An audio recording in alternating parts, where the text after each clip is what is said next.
From the world of politics to the world of business, this is Balance of Power.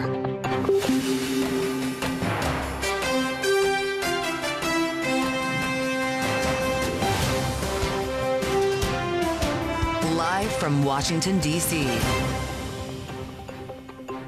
From Bloomberg's Washington, D.C. studios to our TV and radio audiences worldwide, welcome to Balance of Power. Alongside Joe Matthew, I'm Kaylee Lyons. Donald Trump's inauguration is moving indoors as Washington braces for extreme cold on Monday, bringing changes to the traditions of the transfer of power. We'll discuss ahead with our signature political panel. Plus, Trump talks to Chinese President Xi Jinping and says stay tuned for his decision on the future of TikTok, with the Supreme Court upholding the law that would see the app banned this weekend. Mary Lovely of the Peterson Institute joins us with more. And Jennifer Kavanagh of Defense Priorities will also join this hour as Israel's security cabinet approves a ceasefire and hostage deal with Hamas, set to begin on Sunday. Thanks for being with us on the Friday edition of Balance of Power. Alongside Kaylee Lyons, I'm Joe Matthew. And what is about to be a frigid and once again snow-covered Washington. Pretty remarkable, Kaylee, as Donald Trump confirmed today at high noon that, in fact, the inauguration would move indoors. He will be sworn in the U.S. Capitol, not unlike what we saw Ronald Reagan do in 1985. In fact, on Truth Social, when he announced this, he looked back to 1985 and basically was pointing to the fact that there is precedent for this. I would point out at high noon Monday, the real field temperature is expected to be something like 10 degrees Fahrenheit. Indeed. And that is why the president-elect cited concern about the health of people attending and the decision to move this. But it's going to be close quarters inside the Capitol. Oh, that's for sure. We were looking back with your help at pictures from Ronald Reagan's, what was a ceremonial swearing in on the rotunda. Yeah.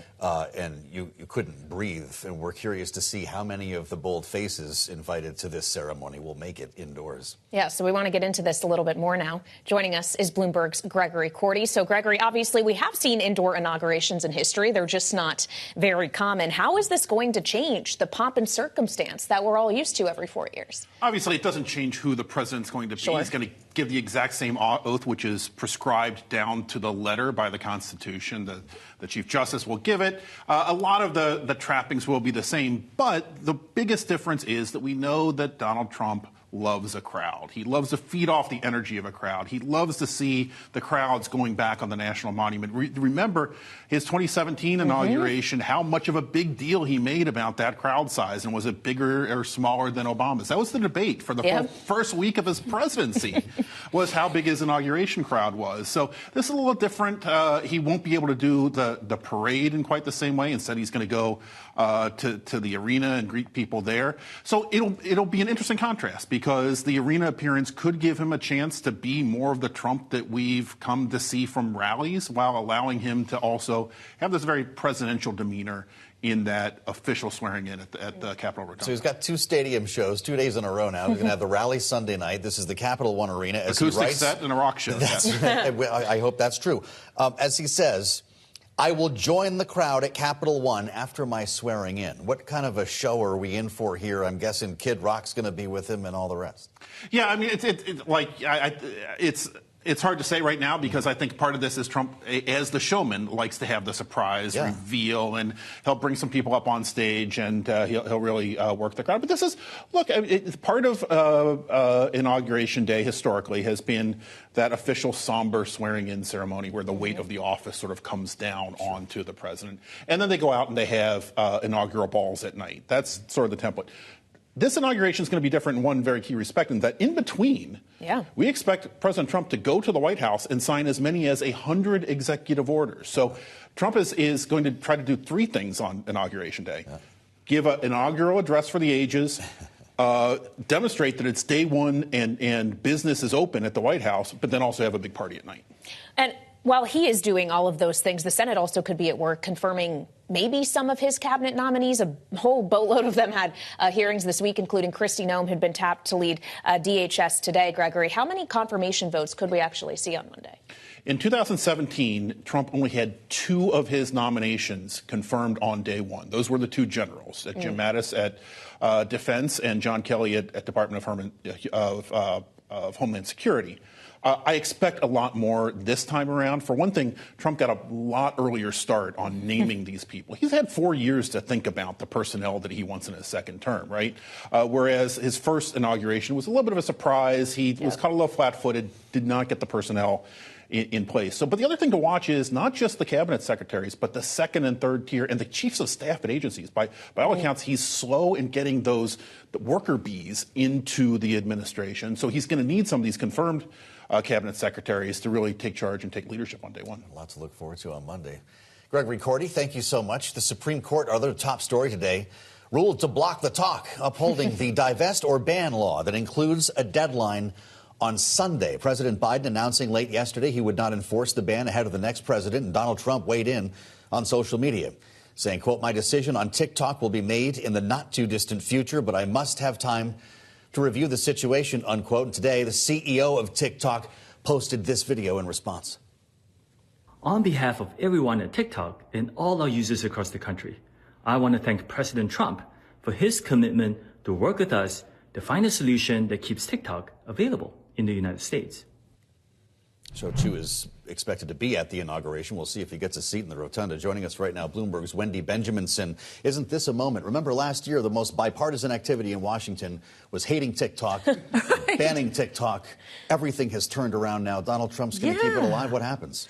Well, we don't know. He says he needs time to review the situation, as he said. And he's been warming up to the idea, though. But he definitely has been warming up to the idea. And I think TikTok will remain in some form or fashion. I mean, he can't overturn the law that you referred to, the bipartisan law passed by a Republican House, a Democratic Senate, signed by President Biden with big fanfare that they were going to do this for national security reasons. And at the time, Trump was behind it. Then Trump won an election with more youth vote than he expected. He seems to be popular on TikTok. And all of a sudden, as Gregory pointed out, the showman decided to, well, maybe this place isn't so bad after all. So he can never enforce the ban. He can tell the Justice Department never to enforce it. He can engineer a sale of ByteDance, which is what the law requires, ByteDance being the parent company. But somebody's got to have a boatload of money to do that. Elon Musk, maybe Frank McCourt, those are the names being floated around as people who could either have or could get the money to buy it. Or he could just sort of, like I said, just let it peter out. Or he could get his fully Republican Congress, who wants to please him, to repeal the law they passed a few months ago. So you know, it's sort of, there's a lot of options at his fingertips there. And if we take option 2, which is TikTok needs to be divested, China's going to have to sign off on that. And we should point out that Trump did say today, he spoke with Chinese President Xi Jinping. Among the topics of conversation, TikTok, also trade and fentanyl. And I wonder how all three of these kind of leverage pieces are going to be working together, Wendy. Well, and Trump has shown us since the election that he very much likes to, you know, make big pronouncements, make big talk about the policy he's going to do that will be very, very draconian. And then as soon as one of the leaders, say the premier of Greenland, says, well, but maybe we can work with you, then all of a sudden, you know, a nicer Donald Trump emerges. So maybe this talk with Xi Jinping, where they did talk about his tariff plan, the only real readout we got on that was from the Chinese side. And Xi Jinping apparently said, look, we're going to have some problems, you and I, but, you know, let's be friends, sort of was the general readout of the call. So, but fentanyl is a huge border security issue. China sells the ingredients to people in Latin America who then transport it across the border. And, of course, TikTok. So, you know, it could be that they worked out a plan, and we'll hear about it in a few days, or it could be he just said, look, dude, I'll take care of it, don't worry. Well, Trump did tell us today to stay tuned, so I guess tuned we shall stay. Bloomberg's Wendy Benjaminson, thank you so much. And stay tuned here on Balance of Power, because we have more coming up on TikTok and the U.S.-China relationship under Donald Trump with Mary Lovely, Senior Fellow at the Peterson Institute for International Economics, next on Bloomberg TV and Radio.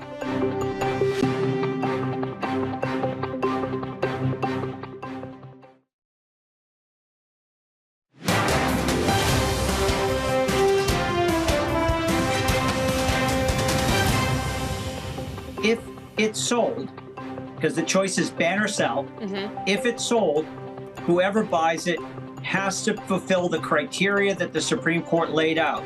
You need to disentangle the user base and the data. from the Chinese technology. Project Liberty has a clean tech stack to onboard the user base and the data and meet the criteria laid out by the Supreme Court.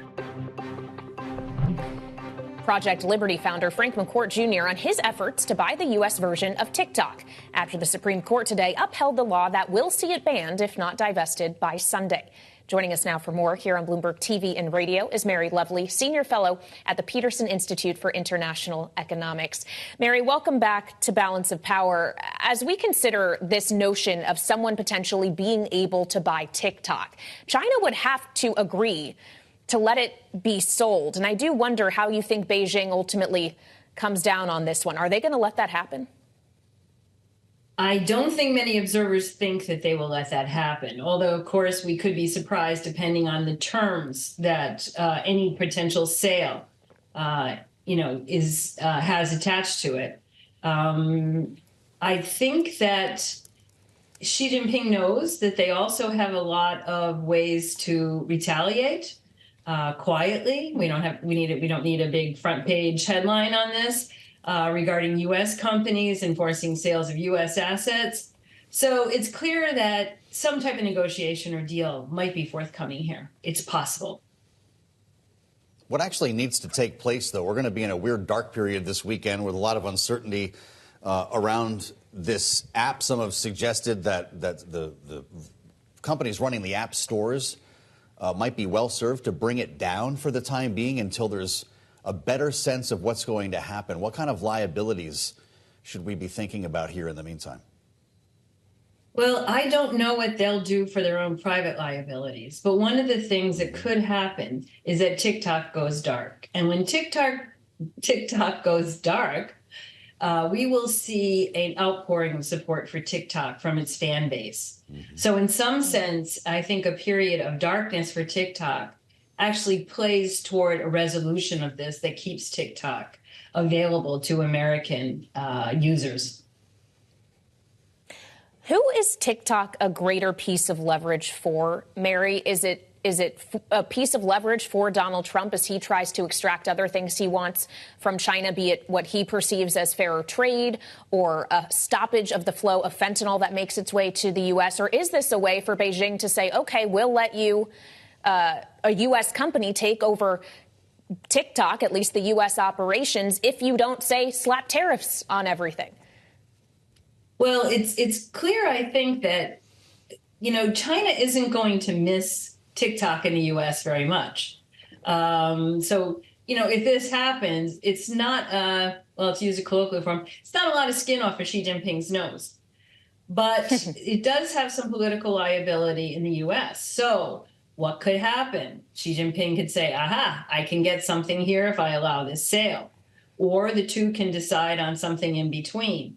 So I think that there is a possibility of a deal here. It would involve providing something for the Chinese if it were actual sale to take place, or it could be something less of a breach.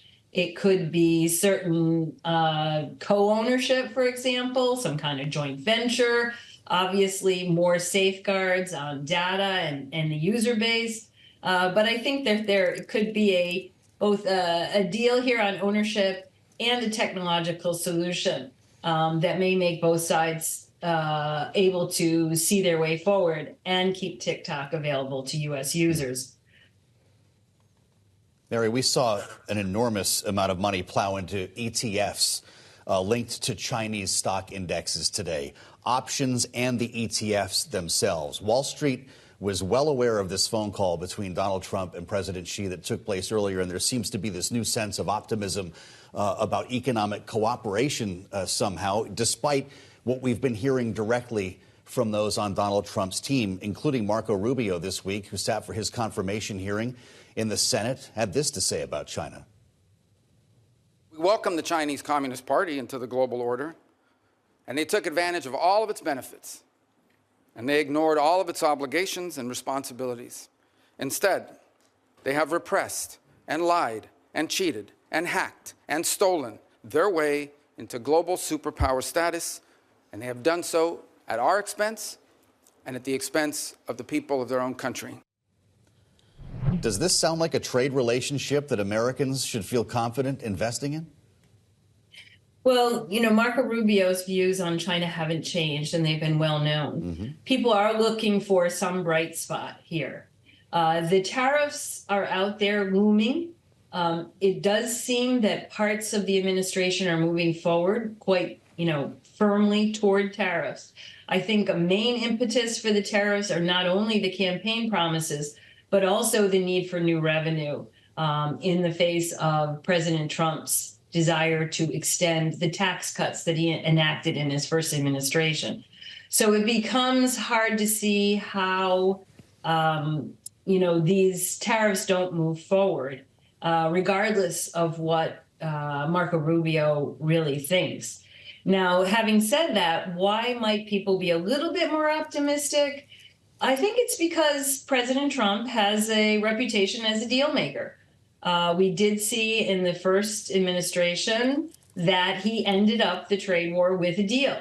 There is some pressure for the administration to try to force the Chinese to make good on some of the promises that were made at the beginning of 2020. We'll see if that happens. So again, it's optimism. I think that many people, however, are also keeping their eyes on the Chinese economy itself. We had this week the report that China had grown at 5%, but of course there's a lot of skepticism around that number. Yeah, how much can you trust the data China itself is putting out is always a question, Mary. As we look forward to Monday in the inauguration, which Donald Trump did extend an invitation to Xi Jinping to attend. Xi obviously is not coming, but the vice president will be attending in his stead. Should we be reading into that at all? Excuse me. I think it's a good sign. I think it's a very good sign. I think most Americans should want these two sides, these two powerful countries, to be talking to each other, to be trying to solve problems. So, I see Xi sending such a high-level surrogate to the inauguration as overall a very positive sign. And I think that's another sign that may have led investors to perhaps, make some new bets.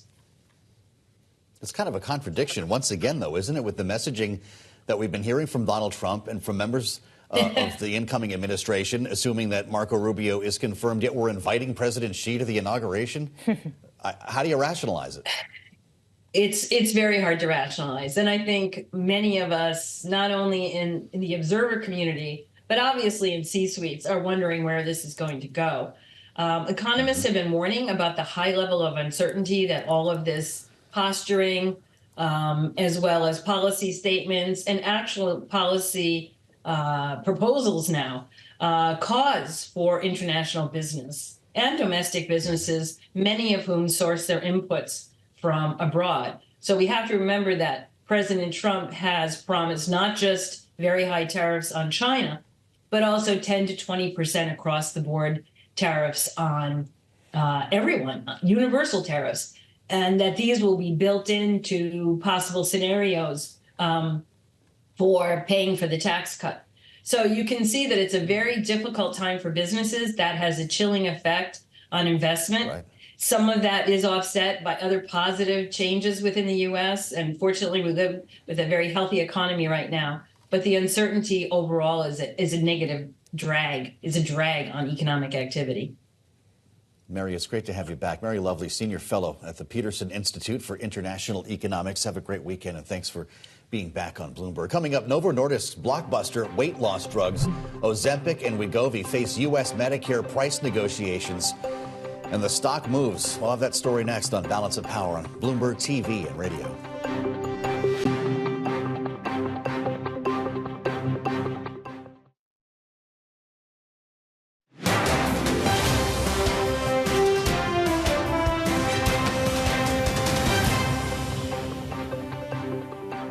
This is Balance of Power on Bloomberg TV and radio.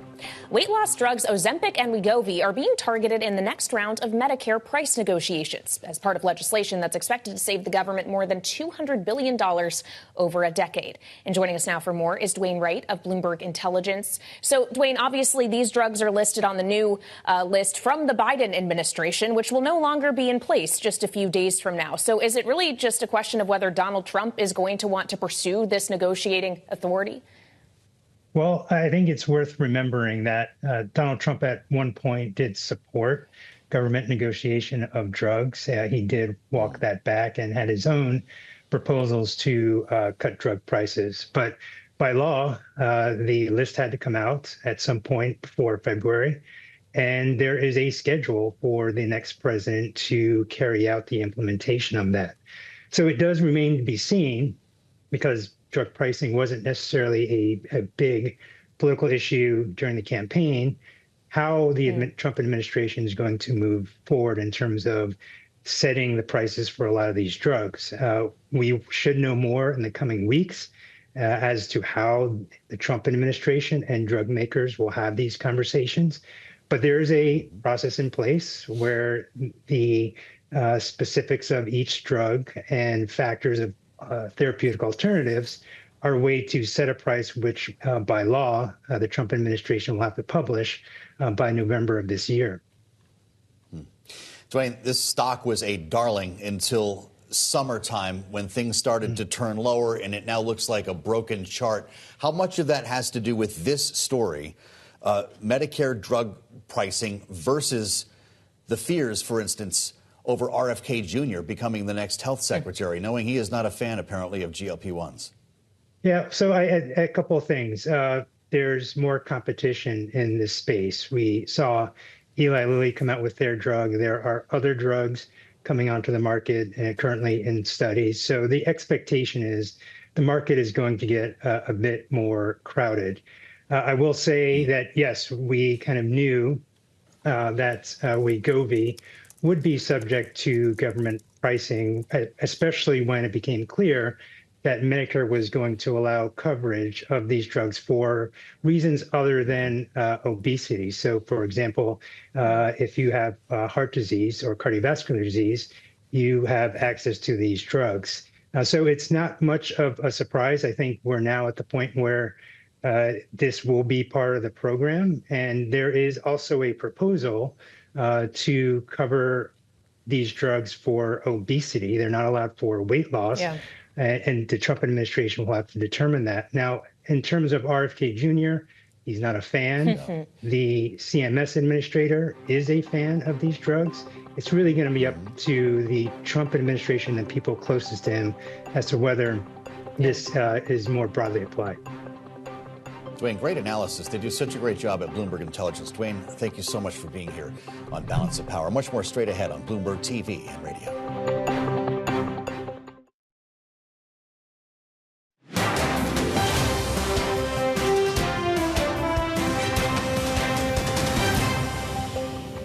One of the key concerns for Israelis, especially on the right, is that Hamas could return to power. And for others, it's this concern that there is no clear path forward for governance in the Gaza Strip. And so it's very hard to see how this becomes permanent, or when it does, what that actually looks like. It's Carmel Arbit, Senior Fellow of Middle East Programs at the Atlantic Council. She was with us on the early edition of Balance of Power today, discussing some of the potential concerns here with the ceasefire deal between Israel and Hamas. With us now, another voice of experience to look at what is next in the region, Jennifer Kavanagh, Senior Fellow of Director of Military Analysis at Defense Priorities. Great to have you back. Jennifer, how are you feeling about this? How sturdy does this deal feel? And I'll ask you the same question I asked Carmel earlier. In this 6-week window that we have in phase one, do you see this becoming permanent? I'm very hopeful for the first 6 weeks that the ceasefire will hold through those 6 weeks.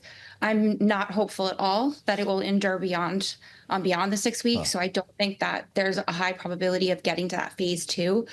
And I think that for a couple of reasons. The main one is that the goals of Hamas and of Israel have not changed since the beginning of the war. Israel still wants the complete destruction and elimination of Hamas, which is a basically unachievable goal. They have no interest in removing Israeli forces from the Gaza Strip. They don't want a Palestinian state, and there are very few alternatives to Israeli control that they're willing to even consider, all of which is a non-starter for Hamas. So Hamas has no real incentive to continue the ceasefire beyond those 6 weeks, knowing that they're not going to get any of their demands met. Once they move into that phase 2 and they start giving up the rest of the hostages that they'll still have, they lose all of their leverage. So there's a real problem in trying to think about what a phase 2 even looks like.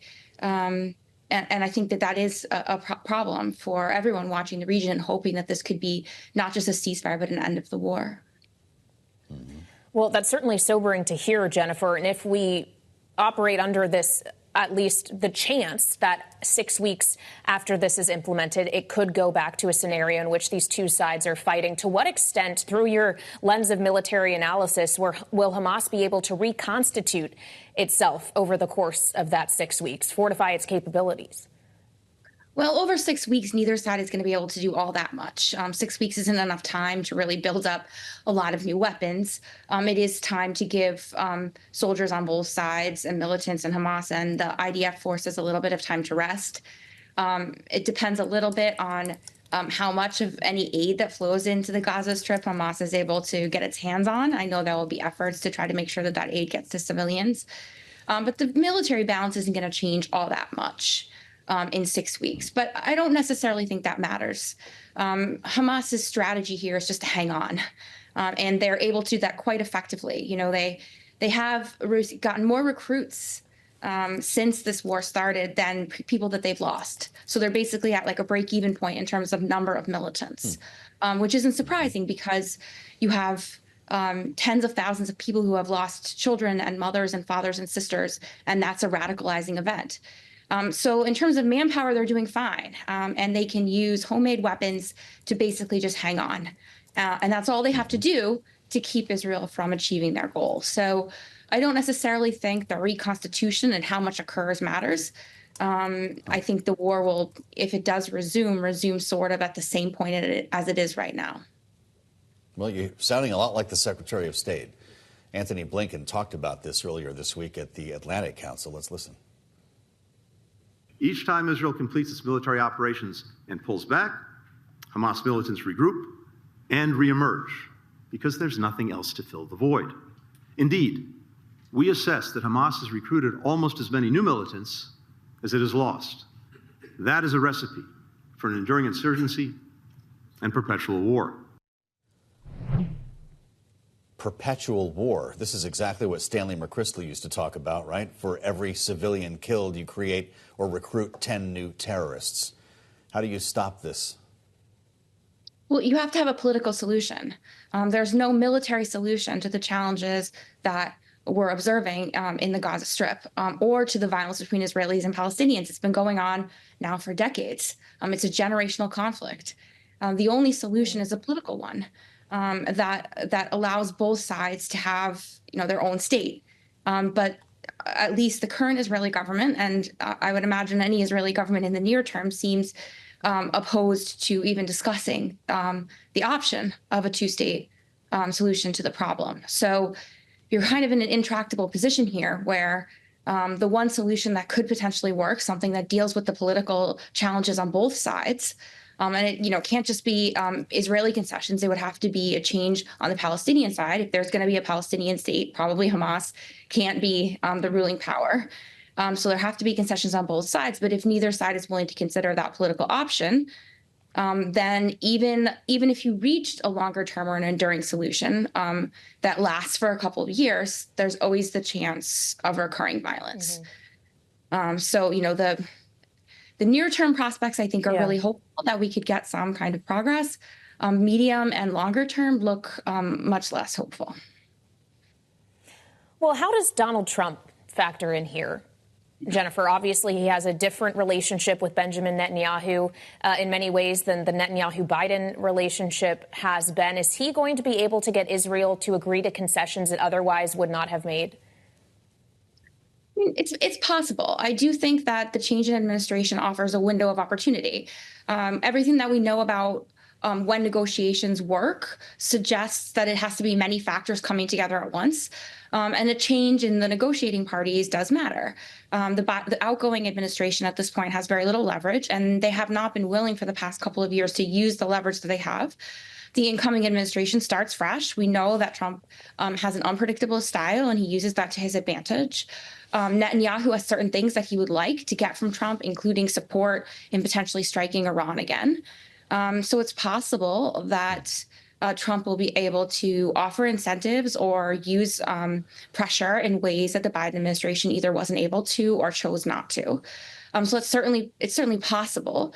But looking back to Trump's first term in office, he didn't really put that much pressure on Netanyahu to make concessions.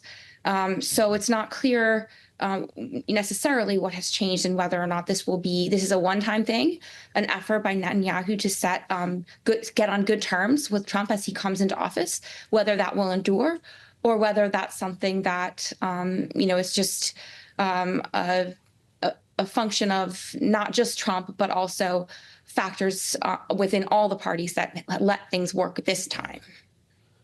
We've seen a massive surge of military hardware by way of the U.S. into the region over the past year. Will Donald Trump maintain or even expand the footprint in the Middle East? I think it depends a little bit what happens on the ground. And not just Israel's actions, but in the broader region. I mean, there have been a number of changes over the past couple of months, including elimination of most of Hezbollah's leadership and a loss of a lot of their military capabilities and a ceasefire there. You have the fall of Assad's regime. So you have a number of changes in the region that have, given Netanyahu and Israel a little bit more political and military space.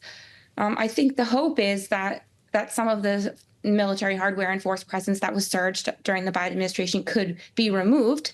There are many players within Trump's close circle who are opposed to the long-standing U.S. military presence in the region and would like to shift it to focus more on Asia and the challenge coming from China. So I think that's the longer-term goal is to get those forces out.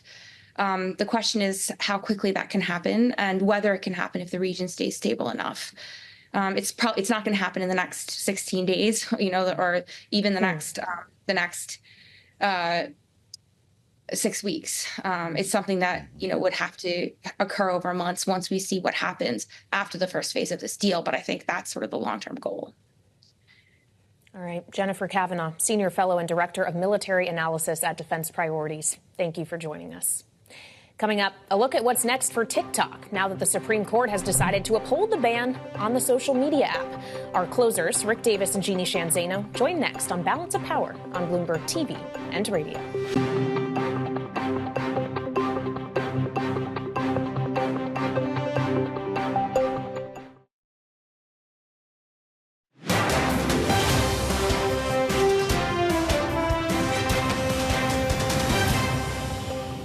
What's your take on the TikTok decision today, sir? Well, the decision wasn't made as expected anyway, so I think it will work. President Biden earlier today putting the onus on Donald Trump to deal with the fallout of a Supreme Court ruling upholding the TikTok ban that is set to go into effect Sunday. Joining us now for more here on Bloomberg TV and radio are our closers. Bloomberg Politics contributors Rick Davis, Stone Court Capital Partner, alongside Jeannie Shanzano, Senior Democracy Fellow at the Center for the Study of the Presidency and Congress and Political Science Professor at Iona University. Welcome to you both. Happy Friday. And how quickly the tables can turn here in Washington, Rick, because it was not long ago that everyone seemed on board with blocking the talk. Now, all of a sudden, everyone is frantic to make sure the talk does not get blocked. What changed politically, other than Donald Trump saying, hey, it helped me with the youth vote? Imagine we're not able to find a firm backbone in Washington. Yeah, I suspect that most members are hearing from their constituents who are on TikTok or making a living off of it. The reality is I can't imagine a better tool to give the incoming Trump administration than a full-on ban of TikTok where he can then call up the Chinese and say, OK, now let's talk. Let's talk about the talk. And so, look, I think that it's really, I mean, like as the president just said on your show, Nice of him to come on and give a comment like that. It's up to Trump. And I think what we see is a midnight on the 19th, maybe a statement from the Trump campaign or for the Trump transition saying, we intend to, sort of put this on hold. For those of you listening on Bloomberg Radio, and the president was asked what's your take on the TikTok decision, he said the decision is going to be made by the next president anyways, so I think it'll work. It was hard to understand him off the microphone there. Jeannie, what do you make of this? Because Joe Biden's been pretty busy doing a lot of other stuff before he gets out the door. How come he can't get his arms around this? Is this the profile and courage that you were hoping? He is kicking the proverbial can. He's doing a lot of other things, but he's not going to do TikTok. I mean, he's even feeling some pressure by people like Chuck Schumer, who, the Democrats have really turned around. They're sort of following in Donald Trump's footsteps, turning around on the TikTok ban. But the reality is that, this law was never going to be effective. God bless them if they want to try to protect national security, but this is not the way to do that. All of the people worried that TikTok was going to get shut down went on another app owned by the Chinese government. So, this is not the way to do this. We need a data privacy law in this country. Congress doesn't want to do that. They want to do this stuff and hide behind the national security, which, by the way, this doesn't protect. Well, it's interesting, though, Rick, because that is exactly what the Supreme Court said, that in this instance, the First Amendment and the right to free speech that comes with it is superseded by national security grounds. Has there been some kind of precedent set here, or is it just using precedent that we've gotten used to, that national security is paramount to everything? Well, I don't think it's unusual to have national security dictate access to our markets, right? We've done that many times over our history in times of war and peace. Sure. And so this isn't that unusual, and I think it was a layup for the Supreme Court, right? When they apply precedent, they see this and say, of course you can make national security the grounds for banning foreign governments' access to our markets. I do think what Jeannie says is hilarious, which is, what are they going to? Something called Red Note. Yes. I mean, like CCP, Red Note, Communist Party of China. I mean, like, what are the American consumers doing to our country in a competition, against China? I mean, like, it's unbelievable. It's almost like, why do we buy drugs from Mexican cartels, right? I mean, so, like, I think it's a message to the American consumer, hey, whose side are you on? Yeah, let's join the team. Let's make sure we do this right. But all of that will be superseded probably by the Trump administration, who will try to find a way to not ban the top. Yeah. So I don't know if you're on Red Note, Jeannie. I know you're logging into Truth Social. Maybe you have the profile here.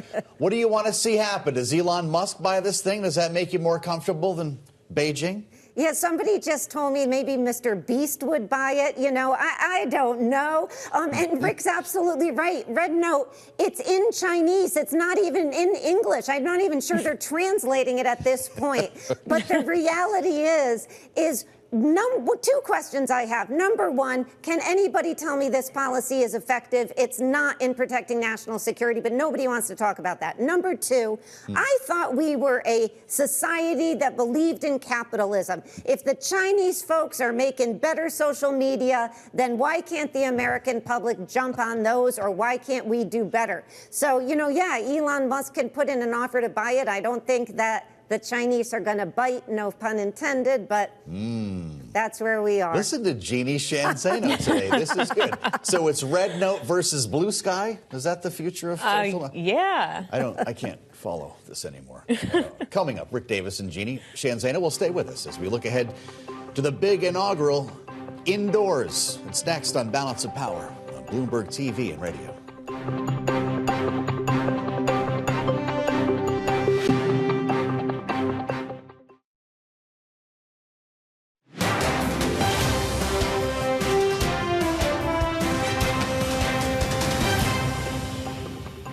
This is Balance of Power on Bloomberg TV and radio. Is it snowing yet? Donald Trump's inauguration set for Monday. We do have snow in the forecast Sunday night into Monday, but it's the temperatures, the wind, record low temps that we're expecting that has pushed the event indoors. In a post on Truth Social earlier today, the president-elect saying, quote, the weather forecast for Washington with the wind chill factor could take temperatures into severe record lows. There's an Arctic blast sweeping the country He writes, "I don't want to see people hurt or injured in any way," unquote. He went on to say, "I've ordered the inauguration address, in addition to prayers and other speeches, to be delivered in the United States Capitol Rotunda." Of course, the last time this happened was for Ronald Reagan's 1985 inauguration. It was ceremonial, but they did have to move things indoors. First the White House, the day after the Capitol. And back with us now, our political panel, Rick Davis and Jeannie Shanzano.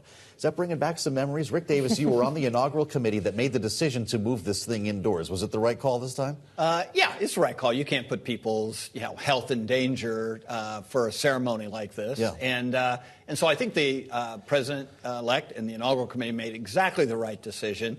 The temperature and the conditions were very similar back in 1985. 7 degrees that day. It's going to be 9 on Monday. 9 on Monday, and wind chill and snow. So, it was bringing back a lot of fond memories. And like what we had to do in 1985, this inaugural committee scrambling around to create an event, at Capital One Arena, a lot closer than where we had to do it at the time. But they'll do a great job, because this is a group that's basically just finished a presidential campaign. They're used to putting on big events at the drop of a hat. True enough. And everyone's coming to town to have a good time anyway. They can just do it indoors, and they'll love it much better. Well, but you just said big events. And what we do know about Donald Trump, Jeannie, is that he loves a crowd. One could argue he is obsessed with how large a crowd he can draw. How is this going to change the tenor of his second inauguration if he just has, a group of people jam-packed into the rotunda and can't look out on the vista of the National Mall? Yeah, and I'm sure we're going to hear that this is the biggest indoor inauguration that's ever been had. And you know what? You guys were just talking. I was thinking, Vladimir Putin, I bet he would do his inauguration outside. And I'm just picturing him calling Donald Trump. He'd do it outside, bareback, on a bear, like he could do it all. But the other thing is, I think now we've all been robbed of Bernie Sanders and his mittens and his gloves and his hats. And you're bringing that? back great memories here. Yes, absolutely. That's so funny you say that. I remember interviewing the woman who made the mittens. She was an icon for a moment here. Bareback on a bear? I don't know where we're going with that right now, Jeannie, but there is something to this. Was Donald Trump kind of saved by the bell? Because in that temperature of 7 degrees, I can't think the mall would have been full on Monday. Well, it would have been to Donald Trump. I mean, the mall wasn't full in 2017. Fair enough. It was the largest crowd ever assembled in human history. Yeah. Look, I don't let conditions get in the way of a good story. And I'm sure Jeannie's right. I mean, he's going to say it's the largest indoor crowd ever to witness a inaugural, and he would probably be accurate at that, because there's only been one indoor inaugural before this. At the end of the day, whether it's 20,000 or 200,000, it really doesn't matter. What matters is, on Monday, Donald Trump will be the 47th president of the United States. He'll walk over to the White House and take control of the government. And I think what's really going to be interesting is that day one activity. Yeah. Talk about flurries. It's not just the snow that's going to pour out of the White House. It's going to be a lot of executive orders. Yeah, potentially an avalanche of them, Jeannie. What are you going to be watching out for immediately? I am loving all these metaphors, you guys. I think that one was actually an accident. I didn't even mean to stick with the snow theme. Take credit for it. Come on. I think the big thing I'm watching for is going to be, what do they do as it pertains to immigration and the border? I mean, we're listening to Kristi Noem today on Capitol Hill, and I thought one of the really important questions she got asked was, are you in charge of security at the border, or is Tom Homan, or is Stephen Miller? Because, of course, neither of those folks, as a czar, the border czar, and as working in the White House, they are not confirmed by the Senate, nor can they get called before the Senate. And she seemed to have some difficulty answering that. So I think the border politics are going to be fascinating. And the first day we expect a flurry, to your point, or avalanche, to your point, of activity in that regard. What are you going to be looking out for, Rick? We could have the border. We could have crypto. We could have tariffs implemented all on day one. There's talk, by the way, of him walking into the Capitol and using a desk right then and there, moments after the swearing in. Yeah, look, I mean, the easiest thing for him to do that'll have the biggest impact are the tariffs. And that's literally just, going to the customs house and changing numbers on each form. So I would anticipate lots of that activity because, of course, he's already broadcast that he's going to do tariffs with Canada, with Mexico, with all of our trading partners, across the board tariffs, and of course targets on China. All right. Well, Rick Davis and Jeannie Shan Zeno will be with us on Monday for the duration. Absolutely. We'll have special coverage of Donald Trump's now indoor presidential inauguration beginning on Monday at 11 a.m. Eastern Time. We'll be live from Fortress, Washington, and hope you'll spend some time with us on this special occasion. Thanks for joining us on Balance of Power. We'll see you back here on Inauguration Day on Bloomberg TV and radio.